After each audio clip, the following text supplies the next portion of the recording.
Saludos a todos, estamos una vez más en nuestro canal. Nosotros somos Suma Teológica, Crítica y Académica. Muchas gracias a todos aquellos que se están conectando y todos aquellos que van a ver este programa en diferido.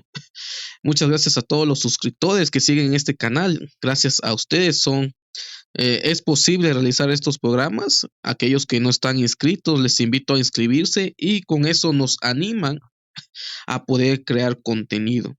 Entonces, este día vamos a estar hablando acerca de las inconsistencias literarias en los relatos de Jesús. Vamos a abordar aspectos críticos, aspectos del Jesús histórico. Vamos a estar hablando este tema desde la crítica literaria, crítica histórica, desde el método histórico crítico literario. Probablemente algunos no estén muy relacionados en cuanto a estos temas de la búsqueda del Jesús histórico. Tenemos una lista de videos introductorios acerca de la búsqueda del Jesús histórico. Estamos retomando nuevamente estos programas hablando acerca de la crítica y el Jesús de la historia. Esta es la segunda parte. Este 2024 vamos a estar abordando la segunda parte de los aspectos críticos de la búsqueda del Jesús de la historia. Y vamos a empezar por el principio. Vamos a estar hablando acerca de los relatos del nacimiento de Jesús. Lo tenemos en Mateo y lo tenemos en Lucas. Vamos a ver algunas inconsistencias. No lo vamos a ver desde el aspecto teológico, dogmático, religioso. Vamos a quitarnos nuestro sombrero pastoral. Vamos a quitarnos nuestra corbata del ministerio y vamos a tomar este tema de forma crítica, rigurosa y sin meterle religión o dogmática. Así que, mis amigos, les invito a acompañarme en esta pequeña presentación.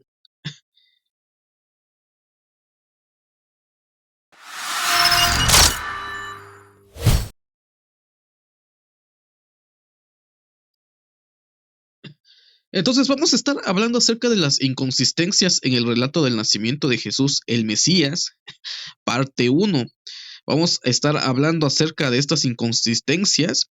Dividimos el presente trabajo debido a lo extenso que puede hacer esta presentación. En esta primera parte vamos a estar hablando acerca de los relatos de la infancia de Jesús. Y en la segunda parte vamos a estar abordando sobre el dogma de la virginidad perpetua. Para poder entender cómo se fue desarrollando este dogma dentro del cristianismo, tenemos que entender cómo se formaron los relatos del nacimiento de Jesús. Vamos a estar hablando desde el método crítico, histórico y literario, así que les invito a que nos podamos quitar el sombrero pastoral y la corbata del ministerio. No lo vamos a ver desde el aspecto religioso, dogmático ni teológico. Vamos a estar viendo algunas cuestiones críticas. No muchos están acostumbrados a estos temas. Les invito a poder reflexionar, les invito a poder acercarse a estos temas sin ninguna pretensión religiosa. En este canal no hablamos de religión, hay otros canales donde se hablan sobre religión. Este es un canal teológico, crítico y literario y hablamos acerca de aspectos críticos. Entonces vamos a continuar, vamos a estar hablando acerca de este tema que abarca la búsqueda del Jesús histórico. Entonces, uno de los principales problemas que nosotros tenemos al abordar el nacimiento de Jesús es que realmente no tenemos una fecha específica. Por dogma se ha celebrado el 25 de diciembre por la Iglesia Católica Romana y Apostólica, y de ahí bebieron de esta tradición las iglesias cristianas protestantes, y de ahí surge el dilema. ¿Los primeros cristianos celebraban la Navidad o no celebraban la Navidad, que quiere decir nacimiento de Jesús? Entonces, el primer problema es realmente identificar cuándo nació Jesús. La crítica literaria ha abordado esta cuestión y le ha dado una respuesta a que realmente no existe una fecha exacta del nacimiento de Jesús, debido a que el cristianismo antiguo, escúchenme bien esto que voy a decir, al cristianismo antiguo no le interesaba la fecha del nacimiento de Jesús. El mensaje del cristianismo antiguo abordaba la muerte y la resurrección de Jesús, pero no el nacimiento de Jesús. Tenemos cuatro evangelios. Tenemos el evangelio que podemos decir el más antiguo o el menos teológico, que es el evangelio de Marcos. Este evangelio no habla acerca de los orígenes de Jesús, sino que nos presenta ya el ministerio de Jesús en el bautismo de Juan. El evangelio de Mateo, que probablemente se escribió posterior al evangelio de Marcos, ya nos trae algunas tradiciones cristianas que se van desarrollando en el tiempo, en el cristianismo antiguo. El evangelio de Mateo, probablemente del año después del año 70, 80, 90, probablemente. El evangelio de Lucas también, que son evangelios ya tardíos. Ya empieza a haber esta inquietud en el cristianismo antiguo acerca de los orígenes del personaje de Jesús de la historia. Sin embargo, estas tradiciones y estas historias se fueron desarrollando en épocas ya tardías, años 80, años 90 después de Cristo. Se alejan demasiado de la época en la que Jesús vivió, y probablemente en la memoria colectiva del cristianismo antiguo se perdió la fecha del nacimiento de Jesús, y no solamente la fecha del nacimiento de Jesús, sino los acontecimientos de la vida de Jesús mismo. Entonces, ahí es donde empiezan a elaborarse ciertas tradiciones cristianas, abordando los orígenes del cristianismo, los orígenes de Jesús de la historia. Y tenemos dos historias interesantes en los relatos de Mateo y Lucas acerca del nacimiento de Jesús, la concepción virginal y algunos aspectos que vamos a estar abordando en este tema. Y entonces tenemos estas historias que para el cristianismo antiguo no eran tan importantes, fueron importantes posteriormente. Las podemos observar también en la literatura apócrifa. La literatura apócrifa del Nuevo Testamento, hay varias historias y narrativas acerca de la infancia de Jesús que no entraron al canon del Nuevo Testamento. Sin embargo, estos libros apócrifos ya nos empiezan a demostrar de que ya había una creciente importancia en cuanto a la vida de Jesús de la historia, que los relatos de los evangelios no narraban específicamente. Entonces Mateo y Lucas elaboran lo que son los relatos de la infancia de Jesús en una época cuando ya se estaban preguntando sobre los orígenes del Jesús de la historia. En esa época se había perdido la fecha exacta del nacimiento de Jesús. Probablemente ni la familia de Jesús, ni la madre de Jesús, ni el padre de Jesús, literariamente, estaban vivos al momento de redactar estas historias, y por lo tanto no podían refutar estas narrativas que ya empezaban a circular en el siglo I, que tiene su auge en el siglo II con la literatura apócrifa. Entonces, el Nuevo Testamento no da una fecha clara para el nacimiento de Jesús. Mateo lo sitúa aproximadamente 2 años antes del final del reino de Herodes. Lo tenemos en Mateo 2:1, 16 y 19, dando una fecha aproximada del sexto año antes del nacimiento de Cristo, según las fuentes que tenemos en Mateo. Sin embargo, Lucas sitúa su relato sobre el nacimiento en tiempos de Herodes, rey de Judea. Entonces hay ciertas inconsistencias aún en la narrativa entre Mateo y Lucas. Realmente no se ponían de acuerdo realmente en qué época y en qué tiempo había nacido Jesús. Pero más tarde vinculan el nacimiento de Jesús con el censo de Quirino del año 6 de la era cristiana. Entonces lo tenemos en Lucas capítulo 2 1 al 2. Tenemos una tradición que hablan acerca del nacimiento de Jesús en el año 6 antes de Cristo. Tenemos otra donde nos habla también acerca del año 6 época de Cristo. Entonces, en ese momento, al menos el rey Herodes eh, debe equipararse aquí con el tetrarca Arquelao, que gobierna desde el año 4 antes de Cristo hasta el 6 después de Cristo. El relato de Lucas es incoherente en cuanto a estos términos y estas épocas y estos datos que nos está arrojando el Evangelio de Lucas.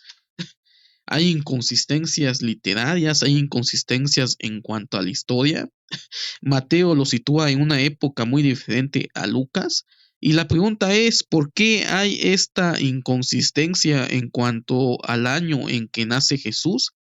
Porque realmente ya se había perdido para la historia lo que eran los verdaderos orígenes del Jesús de la historia.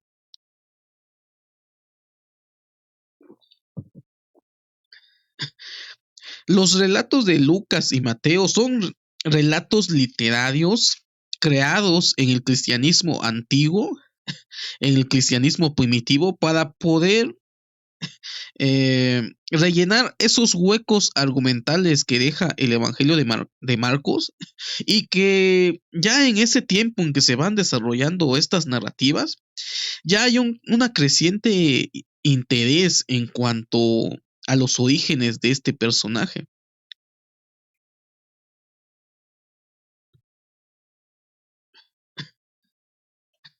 Entonces, como estaba hablando, los relatos de los evangelios Mateo, Lucas, capítulo 1 y capítulo 2 son relatos literarios.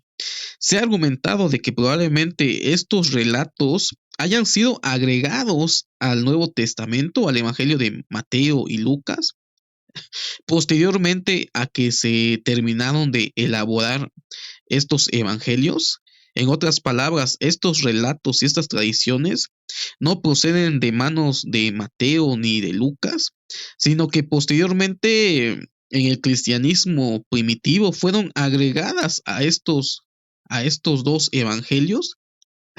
Es una de las hipótesis que se ha venido manejando. Y, y en cuanto a esta situación, si realmente no estaban en los evangelios esto, quiere decir de que se agregaron en época temprana, y de esa manera tenemos los manuscritos más antiguos con estos relatos. Entonces, en la elaboración de estos evangelios hubieron adiciones que llegaron a colocarse en estos evangelios y llegaron a ser canónicos. Tenemos un ejemplo claro en el Evangelio de Marcos, Marcos capítulo 16, versículo 9 al 20, en los cuales ya estos versículos son adiciones posteriores a la finalización del Evangelio de Marcos.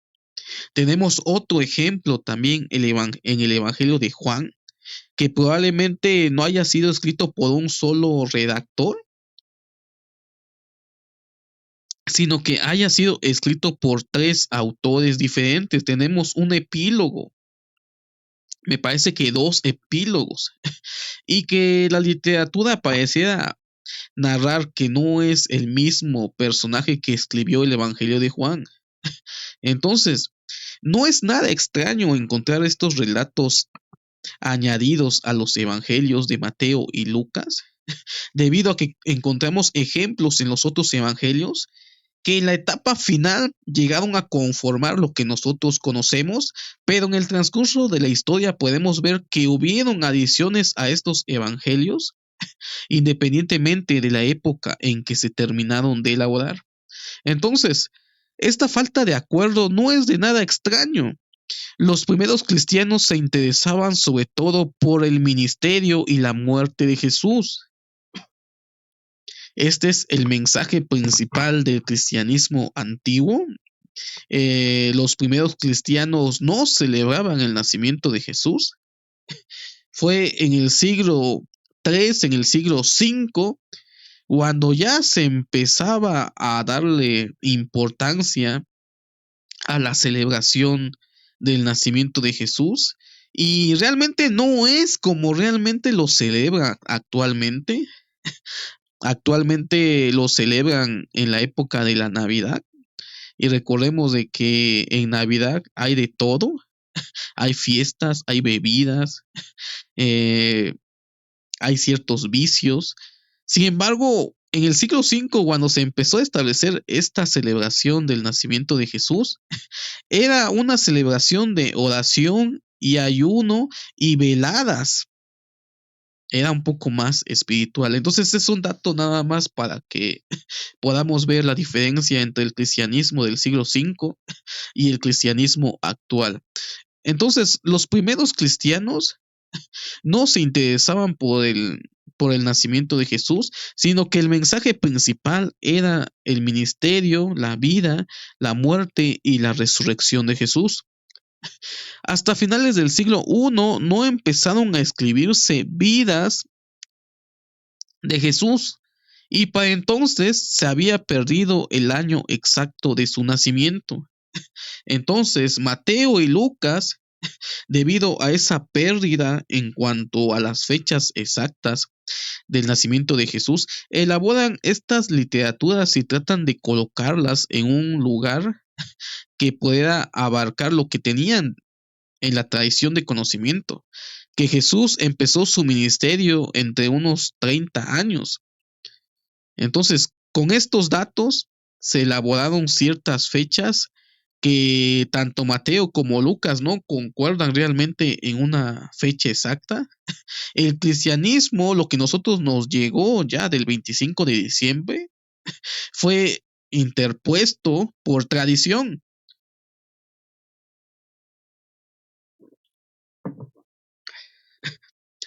La iglesia de Occidente y la iglesia de Oriente en el cristianismo antiguo no se podían de acuerdo también de la fecha exacta del nacimiento de Jesús. Unos lo colocaron el 25 de diciembre, otros lo colocaron en septiembre, otros lo colocaban en enero y hasta actualmente hay algunas denominaciones, algunas sectas que lo colocan en marzo. Entonces, realmente no existe una fecha exacta. Yo creo que se ha perdido en el tiempo esto. Es posible que los testigos recordaran a Jesús como un hombre de unos 30 años y quizá también se supiera que nació hacia finales del reinado de Herodes el Grande. Pero es evidente que los evangelistas apenas conocían nada más de valor histórico, realmente no conocían los eventos históricos reales que hablaban acerca de la infancia y los orígenes de Jesús. Mm, Posteriormente ya el cristianismo antiguo, el cristianismo primitivo, elabora estas literaturas para poder rellenar esos huecos argumentales y poder calmar a esas preguntas que se hacían acerca de los orígenes de Jesús. Y probablemente eso sea la causa por la cual no tenemos realmente toda la vida de Jesús en los evangelios. Tenemos solamente estos relatos que son relatos literarios en Mateo y Lucas, que hablan acerca de la infancia de Jesús hasta los 12 años. De ahí tenemos una laguna literaria de los 12 a los 30 años. Y ahí podemos ver que no era importante en ese tiempo acerca de los orígenes del Jesús de la infancia. Eso ya vino después, ya se elaboran estos relatos que nosotros encontramos en los evangelios. Otro de los problemas también que vamos a tratar de abordar es acerca de dónde nació Jesús. Es algo que los evangelistas no se ponen de acuerdo. Tanto Lucas como Mateo traen diferentes tradiciones. Probablemente estas tradiciones son elaboradas para poder hablar acerca de cómo Jesús llegó a Belén a Jerusalén, porque el primer evangelio que se escribió, el evangelio de Marcos, probablemente el menos teológico, que habla acerca de que Jesús, que era aproximadamente de 30 años, empezó su ministerio con el bautismo de Juan, y Juan el Bautista habla de que Jesús era nazareno, era de la parte de Galilea. Y esta es una cuestión que la iglesia trató de vincular la imagen de Jesús a Jerusalén, Judea o Belén, y quitar la idea de los primeros cristianos que Jesús provenía de Galilea. ¿Por qué? Aquí tengo un pequeño mapa, si se dan cuenta. Eh, del lado inferior tenemos a Judea, del lado superior tenemos a Galilea, y en medio tenemos a Samaria con los samaritanos. Ahora, la cuestión es esta, y esto es lo que se ha criticado aún dentro de los evangelios. ¿Cómo es posible de que el Mesías provenga de las regiones de Galilea? ¿Cómo es posible que el Mesías, descendiente de David, provenga de regiones donde se consideran a los judíos como judíos de segunda categoría? Por esa razón encontramos en los evangelios acerca de Galilea de los gentiles, encontramos acerca, ¿qué bueno puede venir de Galilea o de Nazaret? Porque los judíos de esa época consideraban a los judíos que nacían en esas regiones como judíos de segunda categoría. Estaban en medio de los samaritanos, de aquellos que se mezclaron con personas extranjeras, que eran judíos, pero se mezclaron con personas extranjeras, pierden su nacionalidad judía. Y tenemos la región de Judea donde estaban los judíos de judíos, los pura sangre, dijéramos aquí en México.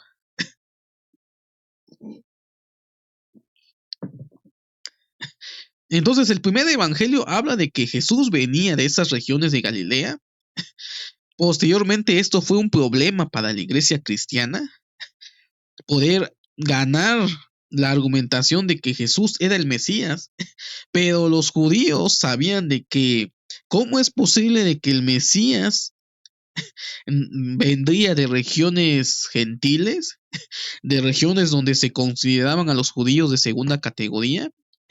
Y supuestamente el Mesías debería de nacer en Judea, en la región donde realmente había una sangre pura, podemos decirlo de esa manera, de los judíos, sin tanta mezcla, tanto mezcla racial como mezcla cultural que existía ya en las regiones de Galilea. Probablemente Jesús era trilingüe, probablemente hablaba griego, hablaba arameo, y todavía se pone en duda si hablaba hebreo, recordando que las condiciones de educación eran difíciles en esa región. Entonces, este es el dilema y este es el problema del lugar del nacimiento de Jesús. Vamos a leer cómo resolvieron este problema los evangelistas. Solo Mateo y Lucas recogen los detalles del nacimiento de Jesús, pero los dos relatos son muy diferentes. En Lucas, la Sagrada Familia vive en Nazaret y el evangelista tiene que encontrar la manera de llevarlos a Belén para el nacimiento de Jesús, lo que hace a través del censo. Entonces encontramos este relato en el Evangelio de Lucas, donde la familia se encuentra en Nazaret y que el evangelista trata de buscar una manera para que su personaje nazca en las regiones de Judea. Dice, en Mateo la Sagrada Familia ya vive en Belén. Y la tarea de este evangelista es mostrar cómo se trasladaron después del nacimiento de Jesús a Galilea, lo que hace a través del relato de la masacre de Herodes de los niños menores de 2 años y la brutalidad de Arquelao. Entonces aquí tenemos dos tradiciones que tratan de reconciliar. Una, hacer de que realmente Jesús nació en Belén, en Judea, en regiones donde realmente debería de nacer el Mesías. Trata de desplazar de Nazaret a la familia hasta Belén. Lo tenemos en Lucas. Y tenemos en Mateo, del otro lado, ya el evangelista ya nos retrata de que ya estaban ahí viviendo en Belén. Pero sin embargo, ahora tenemos que reconciliar la historia de que Jesús venía de Galilea, de Nazaret. ¿Cómo? Entonces se elabora la literatura y la historia de que estos se trasladan a Galilea después del nacimiento de Jesús en Belén debido a la masacre de Herodes. Entonces aquí tenemos dos relatos diferentes que tratan de reconciliar las historias que se conocían en ese tiempo. Hay que acordarnos de que habían todavía testigos, probablemente de tradiciones antiguas, que reconocerían de que realmente estas historias no son como lo están contando los evangelistas. Había muchos cristianos primitivos que conocían de que Jesús provenía de Nazaret, que en ningún momento había nacido en Belén. Entonces, para poder reconciliar estas historias que ya se tenía conocimiento en esa época, tanto Lucas como Mateo buscan la manera de que Jesús nazca en Belén y que posteriormente éste se traslade a Galilea, a Nazaret, para que de esta manera no haya una contradicción en cuanto a otras tradiciones que hablan acerca de que Jesús era de Nazaret y no era de Belén. Entonces, estas historias fueron elaboradas para poder hablar acerca de Jesús como ese Mesías prometido que nacería en esas regiones. Son literaturas, son desarrolladas posteriormente. Aquí no podemos ver historia. Principalmente en Mateo no tenemos ninguna referencia en la historia en los cuales se hable acerca de la matanza de los niños en Belén. Y esto es algo que esto es algo que uno, si nos ponemos a identificar la literatura, tenemos también el relato de los Reyes Magos, que también es, son cuestiones elaboradas y teológicas para darle preeminencia a lo que es el nacimiento de Jesús. Y esta idea de que Jesús nace en Judea, en regiones de Judea, en Belén, son cuestiones teológicas. Tenemos el Evangelio de Marcos que cuando resucita les manda a reunirse en Galilea. Pero ¿qué pasó? En los otros evangelios ya hablan de que se reunieron en Judea, no en Galilea.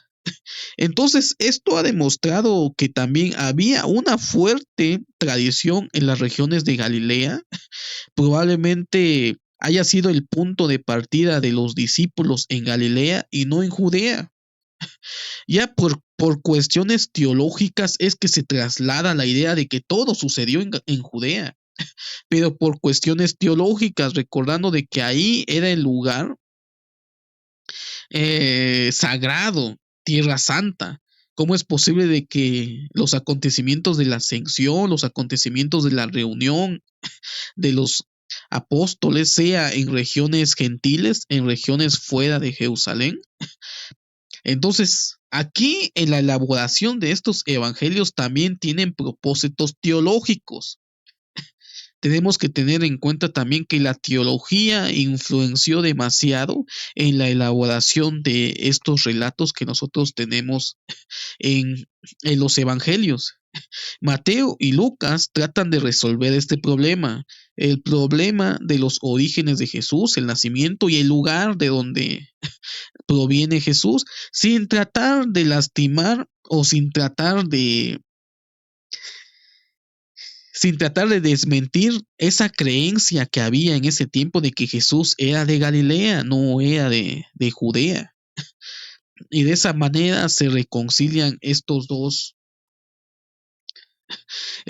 problemas acerca de los orígenes de Jesús. Estaba hablando acerca del relato de las matanzas de los niños. Realmente no hay en la historia nada que hable acerca de una matanza de los niños. Esto es una elaboración literaria y teológica acerca de los relatos de las infancias, que de hecho en la infancia de Moisés se relata también esta historia acerca de Faraón matando a niños, recordando de que Jesús es el segundo Moisés o es similar a Moisés y aún superior como Moisés, como lo redactan en los evangelios, principalmente Mateo. Tiende a desarrollar estas narrativas haciendo una comparación con la vida de Moisés que vamos a ver más adelante.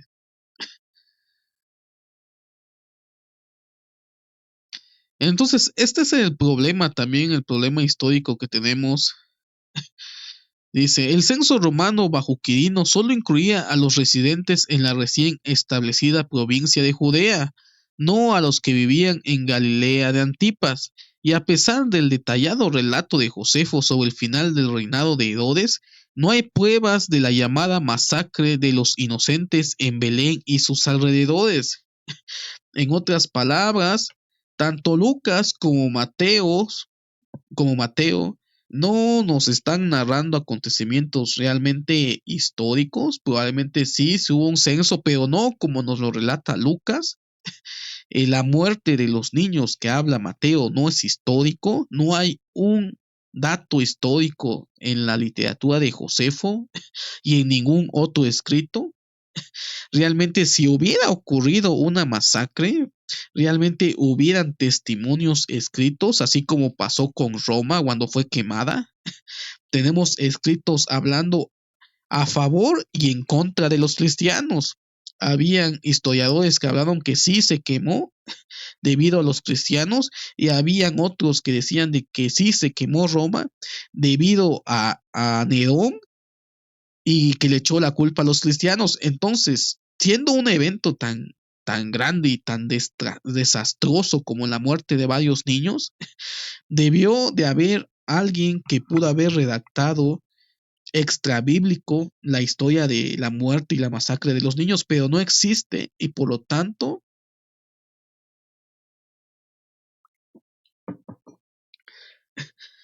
parece ser que esto es una elaboración literaria no histórica y que también tiene su base en Herodes.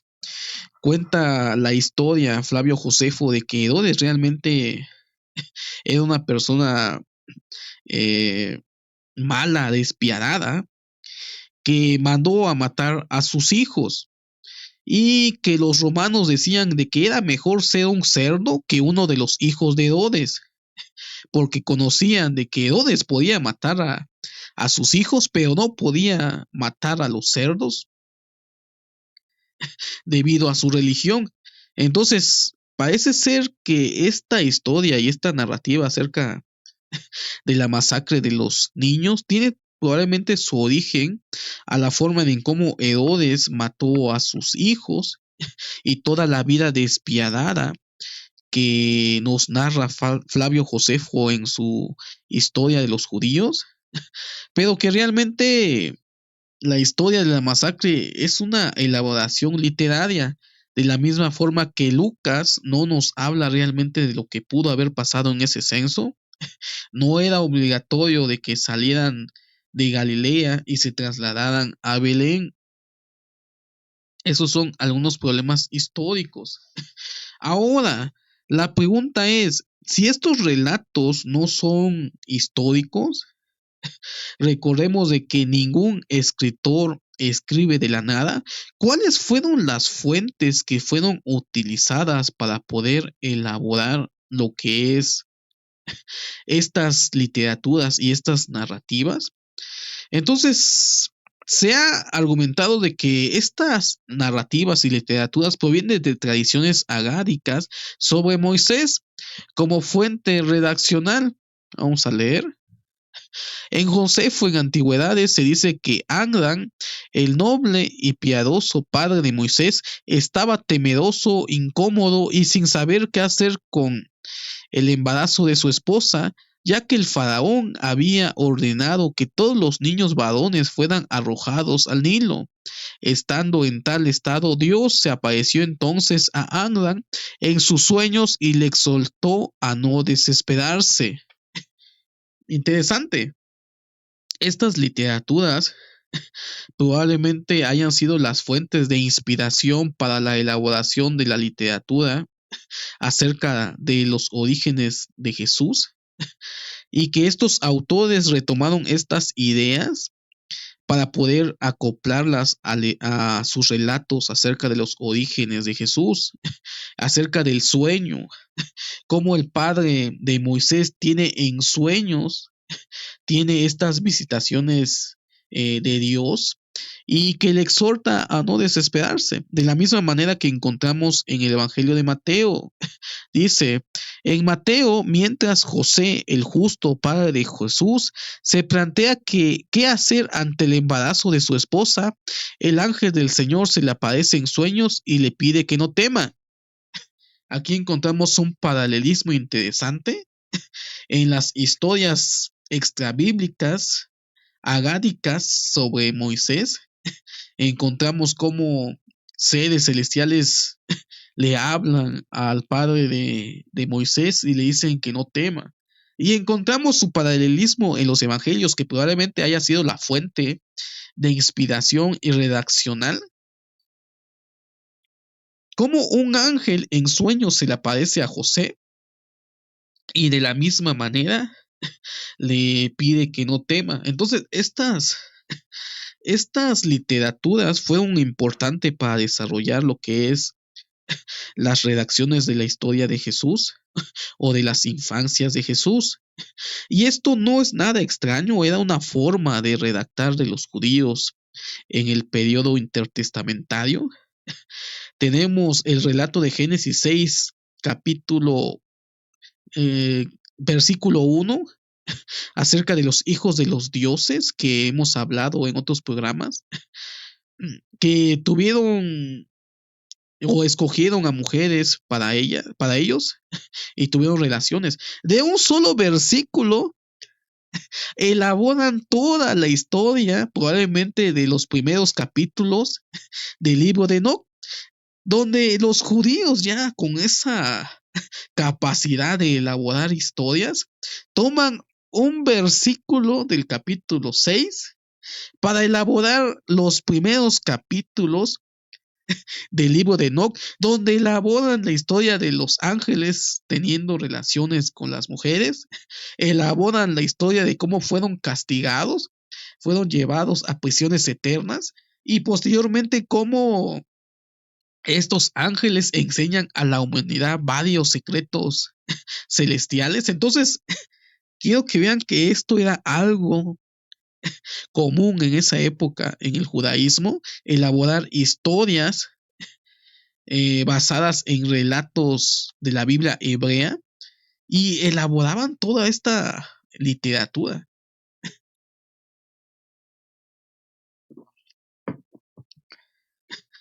De la misma forma, probablemente estas literaturas hayan sido la base redaccional que sirvieron de inspiración para los relatos de los evangelios. Vamos a ver otros ejemplos. También tenemos acerca de esta tradición que dice que el Espíritu de Dios vino sobre Miriam, la hermana de Moisés, y ella vio en sueños a un hombre o un ángel que profetizó de su hermano que sería por él, hará señales y por él salvaré a mi pueblo. La profecía de que Moisés liberará a la nación hebrea es recibida por el padre de Moisés. En Mateo 1:21, un ángel le dice en sueños a José, el esposo de María, que su hijo salvará a su pueblo de sus pecados. Y esta es otra tradición también que retoma el evangelista. Recordemos de que el Evangelio de Mateo presenta a Jesús como un segundo Moisés y por lo tanto toma de las tradiciones agádicas, las tradiciones judías que ya se empezaban a elaborar en ese momento, estos relatos para poder adaptarlas a la vida de Jesús. Tenemos también esta historia en la historia de Moisés, extra bíblica, que habla de que un ángel se le apareció a José y le dijo de que este personaje salvaría a su pueblo.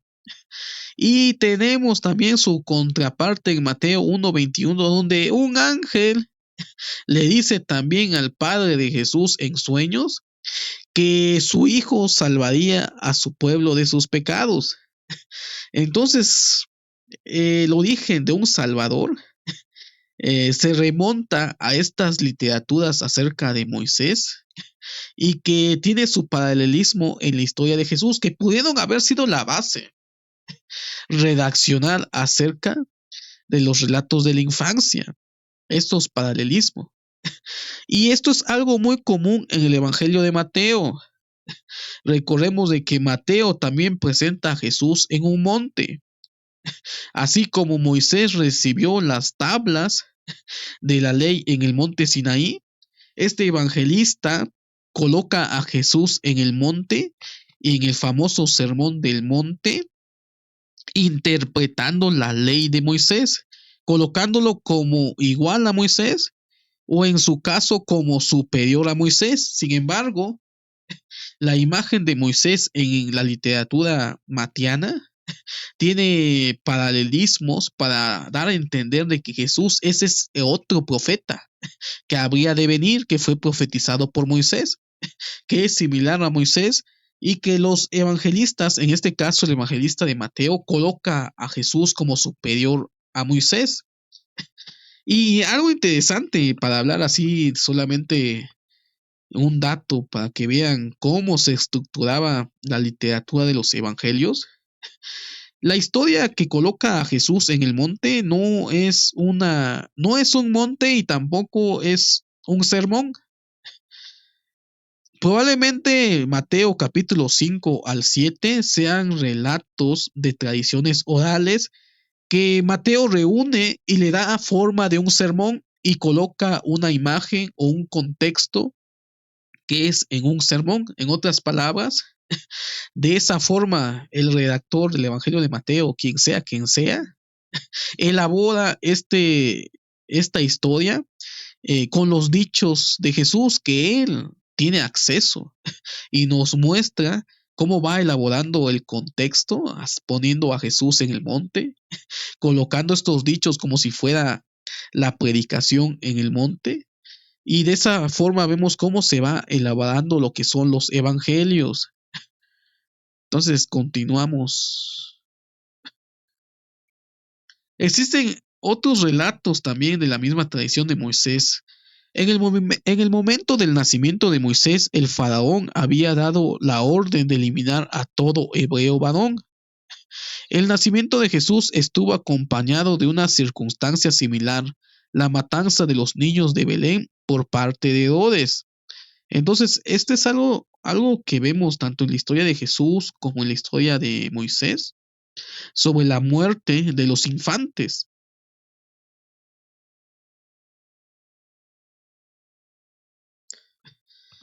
Entonces, estas tradiciones dieron forma a lo que es los relatos de los evangelios. Tenemos la imagen de la muerte de los infantes, tanto en la historia de Moisés como en la historia de Jesús. En el momento del nacimiento de Moisés, todos recordemos de que el faraón decide eliminar a todos los niños varones al enterarse de este personaje. En la literatura extrabíblica, en las tradiciones, eh, El faraón ya se había enterado acerca del nacimiento de este niño y por eso decide matar a todos los niños. Del mismo modo que Herodes se enteró de la llegada del Salvador por los sumos sacerdotes y los escribas, así el faraón se decía se enteró del futuro libertador por los escribas sagrados. Esto lo tenemos en la historia de Josefo. Josefo nos habla acerca de esta tradición que argumentaba de que el faraón decidió eliminar a estos niños debido a que se había enterado del nacimiento de este Salvador por medio de los sacerdotes. En el Targum de los Salmos sobre Éxodo 1:15 también el faraón sueña con un cordero y una oveja, y solo después de que el sueño sea interpretado por Janis y Jambres, los magos principales, comprenden que el gobernante, su significado, está a punto de nacer un hijo de Israel que arruinaría a Egipto. Y esto lo encontramos también en la literatura de la infancia de Jesús. Encontramos cómo Herodes se da cuenta de que iba a nacer el Salvador y por esa manera ordena la muerte de todo infante de 2 años para abajo, me parece. Entonces, estas literaturas que circulaban y estas tradiciones acerca de Moisés probablemente hayan sido las bases y las fuentes de inspiración del evangelista de Mateo para poder elaborar esta literatura del nacimiento de Jesús, que tiene su contraparte con Moisés. Y ya para terminar, vamos a leer esta pequeña presentación. Estos 2 capítulos establecen un paralelismo entre Jesús y Moisés y muestran familiaridad con las tradiciones agáricas sobre la infancia y juventud de Moisés. Entonces, el cristianismo primitivo y el desarrollo de la literatura del nacimiento no surge de la nada. Probablemente se desconocía realmente los orígenes de Jesús. Al cristianismo antiguo no le interesaba el nacimiento de Jesús, le interesaba solamente la enseñanza, vida, ministerio, muerte y resurrección de Jesús. Posteriormente es que fueron elaboradas estas historias que terminaron en el Evangelio de Mateo y de Lucas, y que entre Mateo y Lucas hay contradicciones tanto históricas como contradicciones entre ellos mismos que no se ponen de acuerdo cómo es que fue el origen de Jesús.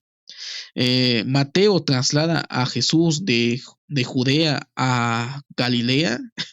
Lucas traslada a Jesús de Galilea a Belén. Entonces tratan de rellenar esos huecos argumentales acerca de la vida de Jesús. Sin embargo, no surge de la nada esta historia, estas literaturas. Estas literaturas beben de fuentes de historias y tradiciones rabínicas acerca de la infancia y la vida de Moisés, y que tiene su paralelismo con la vida y el nacimiento de Jesús.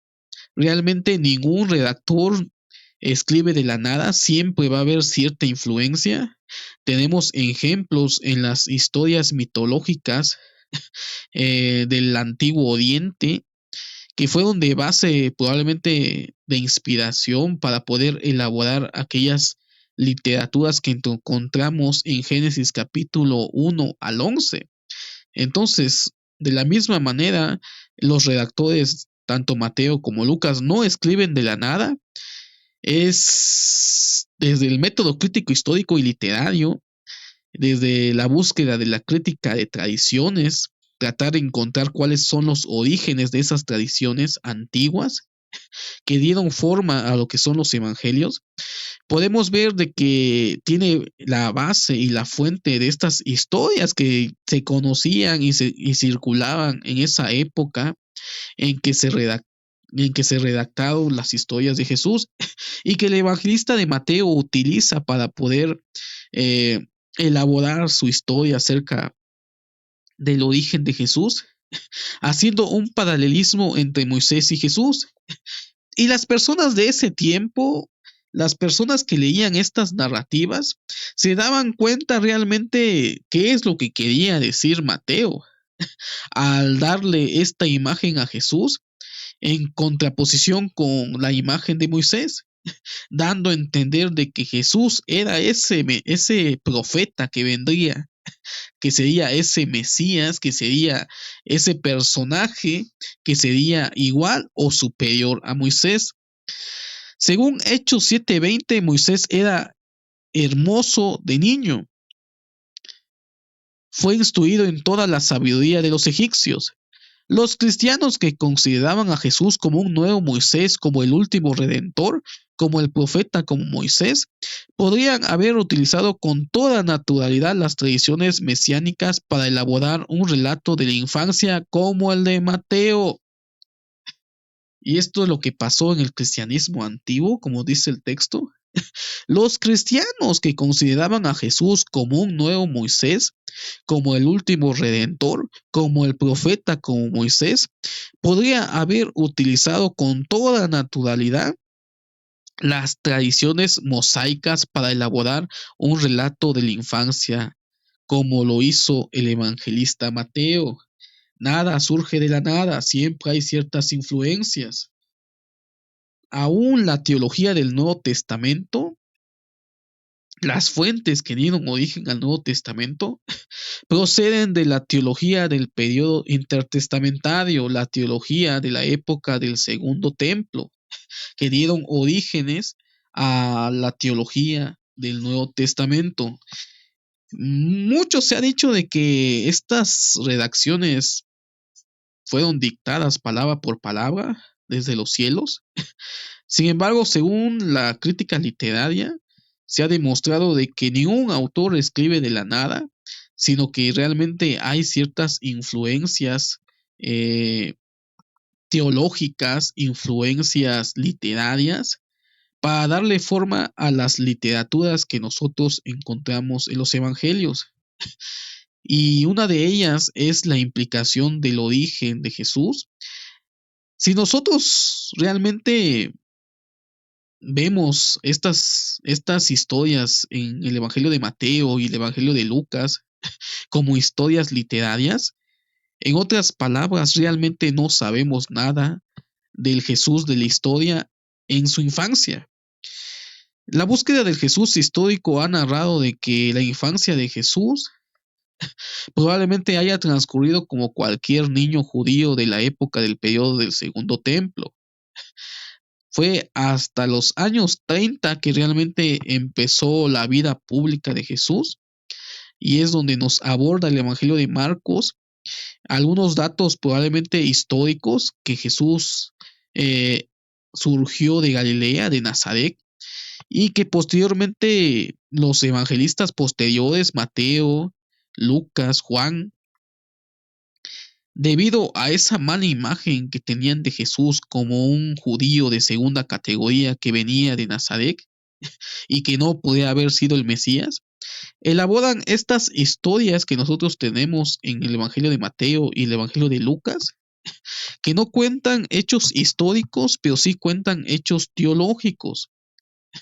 Y yo creo que esto es lo que realmente debemos tener en cuenta, la teología que tiene el trasfondo de la historia acerca de la valentía del Padre de Jesús, acerca de los problemas de un gobernante corrupto. Entonces son ideas teológicas que nos hacen reflexionar al final lo que quería transmitirnos el evangelista Mateo y cómo surge este Jesús como el rey Mesías prometido que salvaría a su pueblo. Entonces, este fue el tema, la sección académica número 5.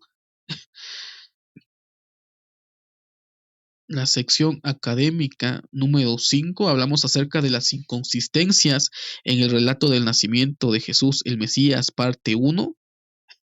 En la segunda parte, en nuestra sección académica número 6, vamos a abordar acerca de la virginidad perpetua. Y yo creo que después de esta presentación ya nos damos cuenta de que si esta literatura es una literatura elaborada y no histórica, Por lógica, la concepción virginal es una literatura elaborada, mitológica, no histórica, y que sirvió de base para poder desarrollarse posterior el dogma de la virginidad perpetua. Nos vemos en otra ocasión, me dio mucho gusto estar con ustedes, muchas gracias a todos. Si no están suscritos al canal, suscríbanse al canal, denle me gusta al video. Todo esto lo que hacemos es para poder traer contenido de reflexión teológica. El canal se llama Suma Teológica Crítica y Académica. Estos temas los vemos desde la crítica histórica literaria.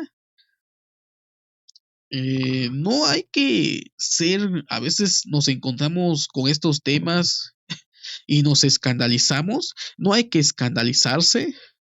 N.T. Wright en su libro El pueblo de Dios y el Nuevo Testamento decía de que tenemos que acercarnos a estos temas aunque nos escandalicen, porque de esa forma sabemos cómo se fueron desarrollando las historias y la teología del cristianismo primitivo, y que realmente todo esto es por fe y para fe.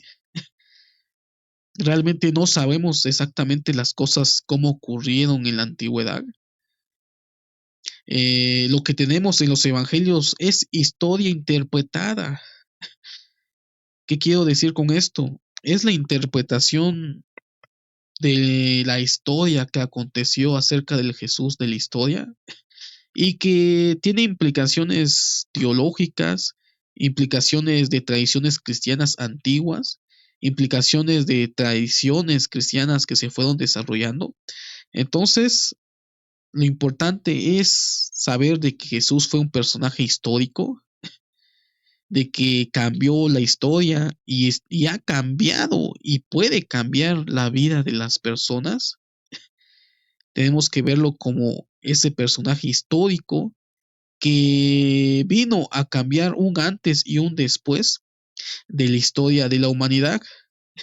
Fue un personaje histórico, real, que vivió en el año 30, que murió y que por fe creemos de que resucitó al tercer día. La búsqueda del Jesús histórico termina después de la muerte de Jesús, y después de la muerte de Jesús comienza la historia del Jesús teológico. Nos vemos en otra ocasión. Muchas gracias a todos.